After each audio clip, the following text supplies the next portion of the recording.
Senate Democrats have reached a deal on revised voting rights legislation, but a major roadblock remains in the evenly divided chamber, with Republicans ready to halt the bill's progress. The package is the latest attempt by Democrats to counteract Republican-led measures at the state level to restrict voting access and alter election administration.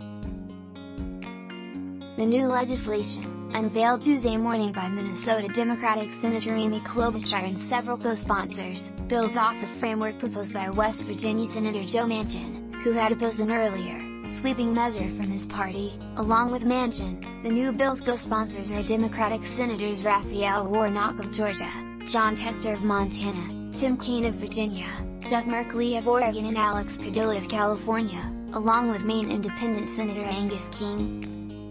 With an evenly divided Senate, a GOP filibuster stands in Democrats' way, and their effort would fall short of the 60 votes needed to move the measure forward.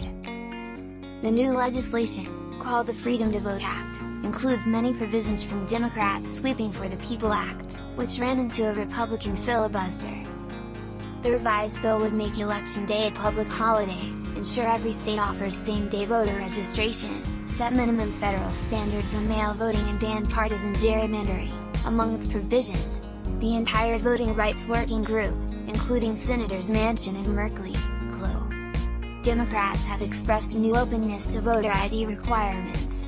The right to vote is fundamental to our democracy, and the Freedom to Vote Act is a step in the right direction towards protecting that right for every American, Manchin said. As elected officials, we also have an obligation to restore people's faith in our democracy, and I believe that the common sense provisions in this bill, like flexible voter ID requirements, will do just that. The new legislation also includes steps to prevent election subversion. The statement said it would establish protections to insulate nonpartisan state and local officials who administer federal elections from undue partisan interference or control. A separate Democratic voting bill, a measure named after the late John Lewis to restore the Voting Rights Act, passed Hawaii.